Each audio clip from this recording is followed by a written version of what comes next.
మీ వెనకాల నిలబడ్డ వాళ్ళందరూ కూడా తమన్నా సింహాద్రి గారి పైన ఇష్టం వచ్చినట్టుగా ఇష్టానుసారంగా కొన్ని అనరాని మాటలు అంటున్నారని చెప్పేసి అంటున్నారు.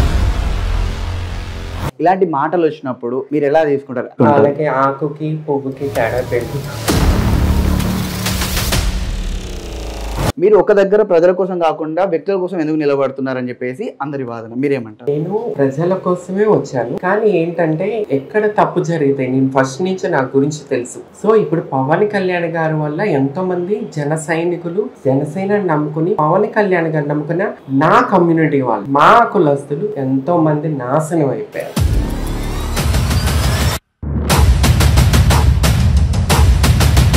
ఒకప్పుడు వంగవీటి మోహన్ రంగా గారు, ఆయన చనిపోయిన తర్వాత ముద్దగడ పద్మనాభం గారు వచ్చారు, పెద్ద ఆయన. అసలు ఆయన్ని కలిసే టైం లేదంట. ఆయన మరి బ్రహ్మ మహేశ్వరుడా విష్ణుమూర్త? అసలు పవన్ కళ్యాణ్ గారిని పావలాగాడని క్రియేట్ చేసింది ఎవరు? Yellow media, Chandrababu media. Pawan Kalyan గారిని తల్లిని తిట్టించింది ఎవరు? శ్రీరెడ్డితో. ఎవరు తప్పు చేస్తే వాళ్ళు ప్రశ్నిస్తానికి ముందుంటది సంబంధం. నమస్తే, వెల్కమ్ టు శ్రీ మీడియా. నేను మీ యాంకర్ రాహుల్. ప్రజెంట్ మనం పిఠాపురంలో తమన్నా సింహాద్రి గారితో ఉన్నాము. పిఠాపురం నుంచే ఎందుకు ఎంచుకొని మరి ఇక్కడ పోటీ చేస్తున్నారు? అంతకుముందు మంగళగిరిలో పోటీ చేశారు. ఈసారి మళ్ళీ పిఠాపురంకి రావాల్సిన కారణాలు ఏంటి? మంగళగిరిలో కాకుండా మళ్ళీ పిఠాపురంకి ఎందుకు వచ్చారు? ఇది పవన్ కళ్యాణ్ గారి మీద ఎక్కువ కక్షతోనే వచ్చారా, లేకుంటే ఎవరైనా పంపించారా? అడిగి తననే తెలుసుకుందాం. ఎందుకంటే ఎన్నో సామాజిక సేవల్లో పాల్గొంటూ ఉంటారు, ప్రతి దాంట్లో కూడా ముందు ఉంటారు. సో ఆమెనే అడిగి తెలుసుకుందాం. మేడం నమస్తే అండి. నమస్తే. ఫస్ట్ చెప్పాలంటే నాకు మా పార్టీ డిసైడ్ చేశారు పిఠాపురంలో పోటీ చేయమని. వాళ్ళు డిసైడ్ చేసి నన్ను పంపించారు. కానీ ఎక్కడో లోకేష్ అంటారా, 2019లో లోకేష్ మీద పోటీ చేశాను. లోకేష్కి అసలు మాట్లాడితే రాదు, అసలు ఏం చెప్తాడో తెలీదు, లోక జ్ఞానమే తెలీదు, పొలిటికల్ ఏంటో తెలీదు, ప్రజల సమస్యలు ఏంటో తెలీదు. అలాంటి వాడు ఊరికి మా నాన్న ముఖ్యమంత్రి అని చెప్పి క్యాప్షన్ పెట్టుకుని ఏదో నాయకుడు అయిపోదామని వచ్చేస్తే అలాంటి వారసత్వ రాజకీయ నాయకులకి చెక్ పెట్టాలని చెప్పి లోకేష్ని ఎన్నుకోవటం జరిగింది ఫస్ట్. దెన్ సెకండ్ మా పార్టీ డిసైడ్ చేసింది పిఠాపురంలో పోటీ చేయమని. తర్వాత జరిగిన నిజాలు చూశాను. జనసేనని నమ్ముకుని, జనసేన పార్టీని నమ్ముకుని పవన్ కళ్యాణ్ గారు వచ్చి ఏదో పొడి చేస్తారు, మంచి చేస్తారు, మా పవన్ కళ్యాణ్ గారు మాకు ఆదర్శవంతులుగా నిలబడతారు, మేము రాజకీయ భవిష్యత్తు మాకు ఉంటుందని చెప్పి ఎంతోమంది కోట్ల రూపాయలు ఖర్చు పెట్టి పొలాలు అమ్ముకొని వాళ్ళు జాబ్స్ వదులుకొని పవన్ కళ్యాణ్ గారికి సపోర్ట్ చేయడానికి, జనసేనకి సపోర్ట్ చేయడానికి ఎంతోమంది వచ్చారు. వాళ్ళందరినీ వదిలేసి నేను అవను ముఖ్యమంత్రి అయ్యా, నాకు చంద్రబాబు కోటేయండి, చంద్రబాబును ముఖ్యమంత్రి చేయండి, నేను చంద్రబాబు. మరి నువ్వు చంద్రబాబు కోసం వచ్చినోడు అయితే ఈ జనాలను ఎందుకు వేదన చేస్తున్నావు? ఎంతమంది నాశనం అయిపోయారు మిమ్మల్ని నమ్ముకుని. నేను అది చేస్తా, నేను ఇది చేస్తా, నేను ఇట్లా, నేను అట్లా, నేను ఇది అది అనబట్టి ప్రజలు మిమ్మల్ని నమ్మారు. ప్రజలే కాదు, నేను నమ్మాను, నేను ఆదర్శవంతంగా తీసుకున్నాను. మీరేదో వచ్చి మాకు ఒక కేజ్రీవాల్ లాగా, ఢిల్లీలో కేజ్రీవాల్ లాగా మాకు అవుతారని మేము అనుకున్నాం. మీరెళ్ళి ఈ చంద్రబాబు నాయుడులో కలిసిపోయి మా వాళ్ళందరినీ, మా కమ్యూనిటీని అందరినీ చంద్రబాబు నాయుడు తొత్తులుగా, వాళ్ళ కూలీలుగా మార్చి హక్కు అసలు పవన్ కళ్యాణ్ గారికి ఎవరిచ్చారు? అంటే అసలు మీరు ఒకటి చెప్పండి, మీరు పోటీ గురించి మాట్లాడినప్పుడు మీరు వ్యక్తుల మీద కక్ష సాధింపుగా పోటీ దిగుతున్నారా, లేకుంటే మీరు ప్రజల మీద ప్రేమతో పోటీ దిగుతున్నారా? అసలు ఎందుకంటే ఇప్పుడు మీరు ఒక ట్రాన్స్జెండర్ సామాజిక వర్గానికి మొత్తం కూడా ఒక ఇన్స్పిరేషన్ పర్సనాలిటీ మన 2 తెలుగు రాష్ట్రాల్లో కూడా. అది ఎవరు అవునన్నా కాదన్నా అది ఒప్పుకోవాల్సిన విషయమే. కానీ మీరు ఒక నియోజకవర్గాన్ని ఎంచుకొని ఎవరైనా కూడా ఒక ఎమ్మెల్యే క్యాండిడేట్ ఒక దగ్గర నిలబడాలనుకున్నప్పుడు, అంటే ఇప్పుడున్న రాజకీయ పరిస్థితులు వేరనుకోండి, కానీ నిలబడాలనుకున్నప్పుడు మీరు అక్కడనే ఒక 5 సంవత్సరాలు ఉండి అక్కడ బలంగా మీరు స్థిరంగా ఉండి నెక్స్ట్ ఎన్నికలకి వచ్చి మళ్ళీ అక్కడి నుంచి పోటీ చేస్తారు జనరల్గా ఎవరైనా కూడా. మీరు ఎవరైతే పెద్ద తలకాయలు ఉన్నారో వాళ్ళ మీదే పోటీ చేస్తున్నారు. లేదా వేరే వాళ్ళు, ఇంకొక మాట ఉంది ఏంటిదంటే, వేరే వాళ్ళు కావాలని మిమ్మల్ని ఇక్కడ పవన్ కళ్యాణ్ గారి పైన అవమానించడానికో, లేకుంటే మీరు గట్టిగా పవన్ కళ్యాణ్ గారి మీద మాట్లాడాలి, వ్యతిరేకంగా మాట్లాడాలని, మిమ్మల్ని ఇక్కడి నుంచి నిలబెట్టాలని చెప్పేసి కూడా అంటున్నారు. మీరు ఒక దగ్గర ప్రజల కోసం కాకుండా వ్యక్తుల కోసం ఎందుకు నిలబడుతున్నారని చెప్పేసి అందరి వాదన, మీరేమంటారు? నేను ప్రజల కోసమే వచ్చాను యాక్చువల్లీ. కానీ ఏంటంటే ఎక్కడ తప్పు జరిగితే నేను ఫస్ట్ నుంచి నా గురించి తెలుసు ప్రజలందరికీ. ఎక్కడ రేపు నా తండ్రి తప్పు చేసినా నిలదీసి నేను అడుగుతా, ఇది తప్పు అని చెప్పేసి. అదే విధంగా ఎవడు తప్పు చేసినా నిలదీసి మాట్లాడే తత్వం నాది. సో ఇప్పుడు పవన్ కళ్యాణ్ గారి వల్ల ఎంతోమంది జన సైనికులు జనసేన నమ్ముకుని పవన్ కళ్యాణ్ గారు నమ్ముకున్న నా కమ్యూనిటీ వాళ్ళు, మా కులస్తులు ఎంతోమంది నాశనం అయిపోయారు. యాజ్ ఏ కమ్యూనిటీ ఉద్యమకరాలుగా, కమ్యూనిటీ మనిషిగా అడిగే హక్కు నాకుంది. సో ఆ యుద్ధం పవన్ కళ్యాణ్ గారితో చేయడానికి నేను పిఠాపురం వచ్చాను. పవన్ కళ్యాణ్ గారు అనే వ్యక్తిని విమర్శించే ముందు తమన్నా సింహాద్రి గారు వాళ్ళ కమ్యూనిటీ కోసం చేసిన పోరాటాలు కాకుండా సహాయాలు ఏంటి? పవన్ కళ్యాణ్ గారు చేసిన ఆయన స్థాయికి దగ్గర సహాయాలు చేశారు. మరి తమన్నా సింహాద్రి గారు ఏం సహాయాలు చేశారని పవన్ కళ్యాణ్ నిలుస్తున్నారు? పవన్ కళ్యాణ్ గారు ఏం సహాయం చేశారు మా కమ్యూనిటీ కోసం? తీసుకెళ్ళి చంద్రబాబు నాయుడికి కూలీలుగా చేశారు. నమ్ముకున్న వాళ్ళని నాశనం చేశారు. అవి మేము నాశనం అయిపోయిన ఏడుస్తున్న వాళ్ళని అట్లీస్ట్ వెళ్ళి పలకరించిన ఇదే లేదు.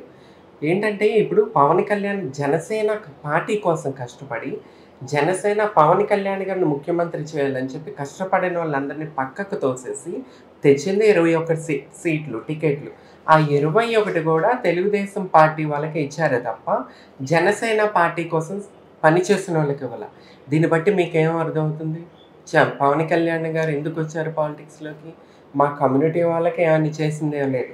మా కమ్యూనిటీ యూత్ని, కుర్రోళ్ళని రెచ్చగొట్టి నాశనం చేస్తున్నారు తప్ప కాసేపు మా కమ్యూనిటీ ఎక్కడైతే ఎక్కువ ఉంటుందో అక్కడికి వెళ్ళి మన కాపు ముఖ్యమంత్రి అయినోడే లేడని అంటారు. మళ్ళీ ఎక్కడైతే మా కమ్యూనిటీ లేని చోటకి వెళ్ళి అసలు మా కమ్యూనిటీ ఓట్లే నాకు వద్దంటారు. ఎవరిని ఎర్రిపప్పలు చేస్తున్నారు మీరు? అసలు మా కమ్యూనిటీని అట్లా నాశనం చేసే హక్కు ఎవరిచ్చారు ఈయనకి? మా కమ్యూనిటీకి చూసుకుంటే ఒకప్పుడు వంగవీటి మోహన్ రంగా గారు, ఆయన చనిపోయిన తర్వాత ముద్దగడ పద్మనాభం గారు వచ్చారు, పెద్ద ఆయన. అసలు ఆయన్ని కలిసే టైం లేదంట ఈయన మరి బ్రహ్మ మహేశ్వరుడా, విష్ణుమూర్త? మాకులాగానే అన్నం తింటావు, నువ్వు పడుకుంటావు, నువ్వు టాయిలెట్కి పోతావు, నీకేంటి, నీవేం స్పెషల్? అటు చూసి ఇటు చూసి కమ్యూనిటీ వాళ్ళని నాశనం చేస్తున్నావు. కమ్యూనిటీ వాళ్ళకి మీరేం చేశారు? ఇంతవరకు ఆయన చేసిందే లేదు మా కులస్థలికి. అసలు ఒక్క పని చేయాలి, ఆ నాశనం చేయటం తప్ప మా యూత్ అంతా ఎడ్యుకేషన్ వదులుకుని, జాబ్ వదులుకుని ఒక పిచ్చిలో వెళ్ళిపోతున్నారు. వాళ్ళేమో టికెట్లు, సీట్లన్నీ అమ్మేసుకుని ఒక చంద్రబాబు నాయుడికి తొత్తుగా తయారైపోయి చంద్రబాబు నాయుడిని ముఖ్యమంత్రి చేయాలని ఆయన కష్టపడుతున్నారు. సో ఇది తప్పు జరిగింది కాబట్టి నేను పిఠాపురంలో ఈరోజు ముందుకెళ్ళడం జరుగుతుంది. కాపు కులస్తులు అందరికి కూడా రంగగారి తర్వాత అంత చరిష్మా ఉన్న వ్యక్తి పవన్ కళ్యాణ్ గారు అని చెప్పేసి అంటున్నారు. మీరేమంటారు? అన్ఎడ్యుకేటెడ్, చదువు లేక తెలియని వాళ్ళు. ఒకప్పుడు నేను కూడా అనుకున్నా, ఒకప్పుడు నేను మా పవన్ అన్నయ్య వచ్చాడు, రంగా గారి తర్వాత మా పవన్ అన్నయ్య మా కులస్తులకి, మాకు మా దైవం మరో రంగా పవన్ కళ్యాణ్ అనుకున్నాం. ఇప్పుడైతే మేము దగ్గరికి వెళ్ళి చూసామో, ఇక్కడ జరుగుతున్న ఏంటి అనేది చూసామో, ఆయన మొత్తం కమ్మ కులస్తులకి అమ్ముడిపోయాడు. మనీ కోసమే, ఓన్లీ మనీ కోసం కమ్మ కులస్తులకి అమ్ముడిపోయాడు. అంటే ఇప్పుడు కోట్లు సంపాదించే పవన్ కళ్యాణ్ మనీకి అమ్ముడిపోతాడని క్వశ్చన్. ఈజీ కదా, ఈజీ మనీ కదా. ఆయన చేసేదే లేదు, క్యాంపెయిన్ వచ్చి చేస్తారు, డోర్ టు డోర్. ఈరోజు పిఠాపురంలో నేను డోర్ టు డోర్ తిరుగుతున్నాను. పవన్ కళ్యాణ్ గారు ఎక్కడ తిరుగుతున్నారు? తిరగరు కదా. ఆయన ఊరికే అది ఎందుకు పెట్టుకున్నారు కదా రథం, దాని మీద వస్తారు, వారాహి, దాని మీద వెళ్ళిపోతారు. అసలు కాన్స్టిట్యున్సీలు ఎక్కడ కనిపించిందే లేదు. నామినేషన్ రోజున చూశానంతే. సో ఏంటంటే మా కులస్తులు, మా కమ్యూనిటీని మాత్రం నాశనం చేశారు. గుర్తిస్తున్నారు మా వాళ్ళు, కానీ కొంతమందికి తెలియక ఇప్పుడుగా గుడ్డిగా నమ్ముకుంటూ ఆయన సపోర్ట్ చేస్తున్నారు. తమన్నా సింహాద్రి గారు పవన్ కళ్యాణ్ మీద కక్షతో వచ్చారా, లేకుంటే పిఠాపురం ప్రజల మీద ప్రేమతో వచ్చారా? Pithapuram not only, all Andhra Pradesh నాకు ఇష్టం, నా ప్రజలు. నేను పుట్టిన స్టేట్ కాబట్టి నాకు అన్ని చోట్ల ఒకటే, నాకు గుర్తింపు ఉంది కాబట్టి నేను ఎక్కడైనా పోటీ చేయగలను. నేను పవర్ స్టార్ కాకపోయినా పిల్ల స్టార్ అయినా సరే నేను ఎక్కడ నలుగురు గుర్తుపడతారు కాబట్టి పోటీ చేసే హక్కు నాకుంది. నేను పవన్ కళ్యాణ్ మీద కక్షతో నేను రాలేదు, పవన్ కళ్యాణ్ గారి మీద కక్షతో రాలేదు, ప్రశ్నించటానికి వచ్చాను. మీరు తప్పు చేస్తున్నారు, మిమ్మల్ని నమ్ముకున్న వాళ్ళు నాశనం అయిపోతున్నారని ప్రశ్నించడానికి వచ్చాను. ఇక్కడున్న పిఠాపురం ప్రజలు మిమ్మల్ని ఎందుకు నమ్మాలంటే మీరు ఏం చెప్తారు? మీరు పోయినసారి మంగళగిరిలో పోటీ చేశారు. గీతమ్మ ఏ కమ్యూనిటీని చూసుకుని పిఠాపురం వేశారు వైసీపీ. జనసేన పవన్ కళ్యాణ్ గారు పోయినసారి భీమవరం వేశారు, ఆయన పుట్టింది వేరే చోట. ఇప్పుడు పిఠాపురంలో ఆయన ఏం చూసుకుని, ఏ కమ్యూనిటీని చూసుకుని వేశారు. సో అదే కమ్యూనిటీ నేను వంగవీటి మోహన్ రంగా గారు ఉద్యమం చేస్తున్నాను. సో పవన్ కళ్యాణ్ గారు శ్రీరెడ్డి విషయంలో కూడా నేను మా పవన్ కళ్యాణ్ గారు మెగా ఫ్యామిలీకి ఎంతో సపోర్ట్ చేస్తున్నాను. సో ఇలాంటి మా కమ్యూనిటీ వాళ్ళకి ఒక ఉద్యమకరాలుగా నేను పరిచయస్తురాలని కాబట్టి వాళ్ళందరూ నన్ను గుర్తిస్తారు, నాలో ఉన్న నిజాయితీని గుర్తిస్తారని నమ్మకంతో నేను ఇక్కడికి రావడం జరిగింది. శ్రీరెడ్డి గారు ఇష్యూ జరిగినప్పుడు మీరు సపోర్ట్ చేశానన్నారు. మరి అలాంటప్పుడు మెగా ఫ్యామిలీకి మీరు దగ్గర అవుతారు కానీ దూరం ఎలా అవుతారు? మరి అలాంటి పవన్ కళ్యాణ్ గారి పైన మీరు వ్యతిరేకత పెంచుకోవడం కారణం ఏంటి? అదే నాకు పవన్ కళ్యాణ్ గారు మెగా ఫ్యామిలీకి ఎటువంటి ప్రాబ్లం లేదు. నాకు ఓకే. ఏంటంటే నమ్ముకున్న వాళ్ళు, నా అక్క చెల్లెళ్ళు, నా కమ్యూనిటీ రిలేటెడ్, నా అన్నదమ్ముళ్ళు, వాళ్ళకి అన్యాయం జరిగినప్పుడు వాళ్ళు ఏడుస్తున్నారు. మీరు చూస్తూనే ఉన్నారు, యూట్యూబ్లో సూసైడ్ అటెంప్ట్ చేయడానికి వెళ్ళారు, ఎంతమంది ఏడుస్తున్నారు. అట్లాంటి వాళ్ళకి నేను సపోర్ట్గా రావాలి కదా. ఆయన అట్లీస్ట్ వచ్చి ఏమైంది నేను ఉన్నానని భరోసా ఇవ్వనప్పుడు నేను ఆయన్ని ప్రశ్నించడానికి నా కమ్యూనిటీ తరపున నేను ముందుకు రాకూడదా? మీరు కమ్యూనిటీ అంటున్నారు కాబట్టి తమన్నా సింహాద్రి గారు కమ్యూనిటీ కోసం చేసిన పని ఏంటి? చెప్పాను కదా అయ్యా, వంగవీటి కృష్ణా జిల్లాకి జగన్మోహన్ రెడ్డి నందమూరి జిల్లాగా పెడతానన్నప్పుడు కృష్ణా జిల్లాకి వంగవీటి మోహన్ రంగా గారి పేరు పెట్టాలని చెప్పి ఉద్యమకరాలని. మరి మెగా ఫ్యామిలీకి ఎందుకు సపోర్ట్ చేస్తున్నాడు? మా కమ్యూనిటీ ముందుకు వస్తుంది, లేదా మా కమ్యూనిటీకి మంచి చేస్తారని వీళ్ళు తీసుకెళ్ళి మా కమ్యూనిటీని కూలీలుగా చేసేసారు. సో ఇప్పుడు బుద్ధి వచ్చింది, చంపలతో పగలు కొట్టుకునే రోజులు తీసుకొచ్చారు. జనసేన వాళ్ళందరూ కూడా ఇప్పుడు మీరు పిఠాపురంలో ఎప్పుడైతే పోటీ చేస్తారని తెలిసిన వెంట నుంచి మీ వెనకాల నిలబడ్డ వాళ్ళందరూ కూడా తమన్నా సింహాద్రి గారి పైన ఇష్టం వచ్చినట్టుగా ఇష్టానుసారంగా కొన్ని అనరాని మాటలు అంటున్నారని చెప్పేసి అంటున్నారు. ఇలాంటి మాటలు వచ్చినప్పుడు మీరు ఎలా తీసుకుంటారు? మీరు స్ట్రాంగ్ పర్సన్ అని తెలుసు, బట్ ఇలాంటివి వచ్చినప్పుడు మీరు ఎలా తీసుకుంటారు? వాళ్ళకి ఆకుకి పువ్వుకి తేడా తెలీదు. ఫైనల్లీ ఆకుకి పువ్వుకి తేడా తెలియదు. అది తెలిస్తే ఈరోజు అట్లా ఎల్లరు గుడ్డిగా గొర్రెలు. అసలు మా కమ్యూనిటీనే మా గొర్రె మంది అంటారు, మా గొర్రె మంది మారరు. తెలుసుకోండిరా ఇప్పుడు కన్నా కళ్ళు తెరుచుకోండి. మేము దగ్గరగా చూసాం కాబట్టి మాకు తెలిసిందరా అయ్యా. మీరు దూరంగా ఉండి ఇప్పుడు దూరంగా ఉన్న కొండలు నున్నగా ఉంటాయి, దగ్గరికి వెళ్ళి చూస్తేనే వాడికి గరుకు ఆ కొండలు ఎంత లోతు ఎట్లుంటాయని మనకు తెలుస్తుంది.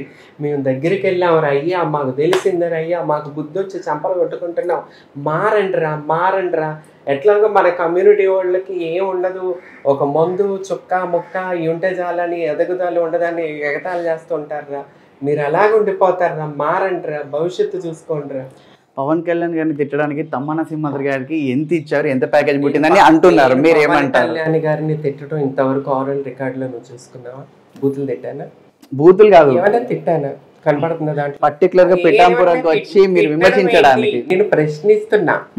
మా అన్న సరే మీరు ప్రశ్నించడానికి చెప్తే మా అన్నగారిని ప్రశ్నిస్తున్నా, అన్నా ఇది తప్పు అని ప్రశ్నిస్తున్నా. తిట్టడం వేరు, బూతులు తిట్టడం వేరు. అదే ఇప్పుడు చంద్రబాబుని తిట్టమను, దిగేసుకుని తిడతా. అసలు పవన్ కళ్యాణ్ గారిని పావలాగాడని క్రియేట్ చేసింది ఎవరు? Yellow media, Chandrababu media. Pawan Kalyan గారిని తల్లిని తిట్టించింది ఎవరు? శ్రీరెడ్డితో ఎల్లో మీడియా. నేను సాక్ష్యం. ఆ టైంలో ఆ ఉద్యమంలో కాస్టింగ్ కోచ్ ఉద్యమంలో శ్రీరెడ్డితో ఉన్నది నేను, నాకు తెలుసు, నా కళ్ళతో చూశాను. నేను శ్రీరెడ్డిని పోషించింది ఎల్లో మీడియా. సిగ్గుందా అని అడుగుతున్నాను నేను ఈరోజు. సిగ్గు లేకుండా వెళ్ళి ఆ శ్రీరెడ్డి తిట్టించిన వాళ్ళు, మీ తల్లిని తిట్టించిన వాళ్ళతో మీరు పొత్తులు పెట్టుకుంటారా? వంగవీటి మోహన్ రంగా తర్వాత మిమ్మల్ని అనుకున్నారు, మిమ్మల్ని దైవం అనుకున్నారు. మీరు తీసుకెళ్ళి మన కమ్యూనిటీ వాళ్ళని తీసుకెళ్ళి కూలీలు చేస్తారా? ఎందుకని? ఏం దొరుకుతుందో అట్లా. మిమ్మల్ని నమ్ముకుని వచ్చిన వాళ్ళ కోసం మీరు నిలబడాలా. ఈసారి కాకపోతే 5 ఏళ్ళు కాకపోతే 10 ఏళ్ళు ఉండిపోవాల్సింది. అసలు సెకండ్ ప్లేస్లో ఉండే తెలుసా? చంద్రబాబు నాయుడు గారు జైల్లో ఉన్నప్పుడు ఈ నెల్లు పలకరించకపోతే జనసేన ఈరోజు సెకండ్ ప్లేస్. పోటాపోటీగా ఉండేది వైసీపీతో. జనసేనని పడేసింది ఎవరు? పవన్ కళ్యాణ్ గారు. ఎందుకు? చంద్రబాబు నాయుడుని ముఖ్యమంత్రి చేయడం కోసం. ఇప్పుడు జనసేన టీడీపీ పొత్తును మీరు ఎలా చూస్తున్నారు? ఎందుకంటే వాళ్ళు అనేది ముఖ్యంగా ఏంటంటే పవన్ కళ్యాణ్ గారు ప్రతిసారి చెప్తున్నారు, లాస్ట్ టైం లాగా కాకుండా ఈసారి నా ఓటుని 80% చీలనీయని అని చెప్పేసి అంటున్నారు. ఈ పొత్తును మీరు ఎలా చూస్తున్నారు? అసలు ఆ పొత్తు అంటే నాకు హేటింగ్. నిజంగా జనసేన ఒంటరిగా వచ్చి ఉంటే ఈ రోజున మేము ఈ రకంగా వేరే పార్టీ సపోర్ట్ తీసుకుని మాకు రావాల్సిన పరిస్థితి ఉండేది కాదు. రాత్రి పగల కష్టపడే వాళ్ళం జనసేన పార్టీకి. కానీ పవన్ కళ్యాణ్ గారు చంద్రబాబుకి తొత్తుగా మారిపోయారు. పొత్తు కాదు, తొత్తు అయిపోయారు. అది ఎందుకో అసలు చెప్పుకున్న మాకే సిగ్గు చేయటం, ఎందుకంటే మా పరువు పోతుంది. అంటే పవన్ కళ్యాణ్ గారు నమ్ముకున్న వారిని ఎప్పుడు ఒమ్ము చేయరని చెప్పేసి అంటున్నారు. మీరేమంటారు? మీరు నమ్మేశారు కదా. నేను చెప్తున్నాను కదా, ఎంతో మంది నాశనం అయిపోయారు, ఏడుస్తున్నారు, సూసైడ్ చంపుకుని. ఒక్కళ్ళకి టికెట్ ఇవ్వలేదు కదా జనసేన పార్టీకి పనిచేసిన వాళ్ళకి. అందరూ టీడీపీ వాళ్ళకి తీసుకొచ్చేసి జనసేన వాళ్ళని ఇట్లా ఎగురుదన్నేసి టీడీపీ వాళ్ళకి కండబా కప్పేసి ఇది జనసేన టికెట్ అని 21 మందిని చూపించారు. ఇంకా తెలియట్లేదు, అర్థం కావట్లేదు, ఏం అడుగుతుందో నీకు తెలుస్తుందా? క్లియర్గా చెప్తున్నాను కదా, జనసేన పార్టీ కోసం పవన్ కళ్యాణ్ గారి కోసం పనిచేసిన వాళ్ళని ఇట్లా దన్నారు. టీడీపీ వాళ్ళకి 21 మందికి కండవాళ్ళు కప్పి వీళ్ళు జనసేన వాళ్ళు అని చెప్పి టికెట్లు ఇచ్చేసారు. ఇంకా క్లియర్గా కావాలా? ఇంకా నా అన్న గురించి నేను అంత చెప్పుకుని అంత దిగజారిపోలేను, దిగదార్చుకోలేను, చాలా తెలుసు, కానీ నేను చెప్పలేను. మీరు చంద్రబాబు గారిని ఇంత తీవ్రంగా విమర్శించడానికి, క్వశ్చన్ చేయడానికైనా కూడా కారణం ఏంటంటే ఏం చెప్తారు మీరు? ఐ హేట్ మా వంగవీటి మోహన్ రంగా గారిని చంపించిన పార్టీ, స్వామి మాలలు వేసుకుని దొంగల్లాగా మా నాయకుడిని చంపిన పార్టీ నాకు ఇష్టం ఉండదు. మా పెద్దనాన్నగారు ఆ పార్టీలో దేవాదాయ శాఖ మంత్రిగా చేశారు, సింహాద్రి సత్యనారాయణ. కానీ ఒక వంగవీటి మోహన్ రంగా అభిమానురాలుగా నేను జీర్ణించుకోలేను. మరి వారి వారసులే టీడీపీకి సపోర్ట్ చేస్తున్నారు. వాళ్ళు అదే చెప్తున్నాను, వంగవీటి మోహన్ రంగా వారసులు ఎవరైతే ఈ రోజుకి వంగవీటి మోహన్ రంగా గారి పేరేసి జపించుకుంటూ ముందుకెళ్తున్నారో అభిమానులు, ప్రాణమిచ్చే అభిమానులు, వాళ్ళే వారసులు అంతే. మొత్తానికి పిఠాపురంలో ప్రజలకి మీరు శ్రీ మీడియా తరఫున చెప్పాలనుకుంటే ఏమని చెప్తారు? ప్లీజ్ అండి, దొంగల నమ్మకండి. వీళ్ళు మమ్మల్ని అమ్మేసుకుంటున్నారు, నమ్మిన వాళ్ళని మమ్మల్ని కూలీలుగా చేసేసారు. సో రేపు మీ పరిస్థితి కూడా ఇదే, మిమ్మల్ని కూడా ఎవరొకరికి అమ్మేయచ్చు. నమ్మకండి. నాకు ఓటేసి గెలిపిస్తే మీలో ఉంటా. ఈరోజు మీరు చూస్తున్నారు, గడప గడపకి కాళ్ళ నడకతో వస్తున్నాను. 24/7 మీ సదుపాయంలో మీకు ఎనీ టైం మీ అవైలబుల్లో ఉంటాను. సో నన్ను గుర్తించి ఓట్లు వేయాల్సింది కోరుకుంటున్నాను. పిఠాపురం ప్రజలు ఎలా రిసీవ్ చేసుకుంటున్నారండి? ఇప్పుడు గత కొన్ని రోజులుగా మీరు గడప గడప తిరుగుతున్నారు కదా, పాజిటివ్ వైబ్స్ అనిపిస్తున్నాయా మీకు ఇక్కడ? చాలా ప్రేమ దొరుకుతుంది. అసలు నేను ఎక్స్పెక్ట్ చేయలేదు, నాకు ఇంత ప్రేమ దొరుకుతుంది అని చెప్పి నేను ఎక్స్పెక్ట్ చేయలే. కానీ ఎంతో ప్రేమ, ఎంతో ఆదరిస్తున్నారు. పార్టీలకు అతీతంగా ప్రజలు నన్ను ఆదరిస్తున్నారు. So thanks Pithapuram peoples. చివరిగా ఒక ప్రశ్న, ప్రతి ఎన్నికలకు కూడా తమ్మన సింహాద్రి గారు ఒక పెద్ద తల మీద కూర్చుంటున్నారు. నెక్స్ట్ ఎన్నికలకు జగన్ గారి మీద పోటీ చేసే అవకాశం ఉందా, లేకుంటే మళ్ళీ పిఠాపురం నుంచి నిలబడతారు? వారు తప్పు చేస్తే వాళ్ళు ప్రశ్నిస్తానికి ముందు ఉంటుంది తమ్మన్న సింహాద్రి. అంటే ఫస్ట్ అయితే మీరు డిసైడ్ అయిపోయారు ఏదో ఒకటి. Okay, thank you so much అండి.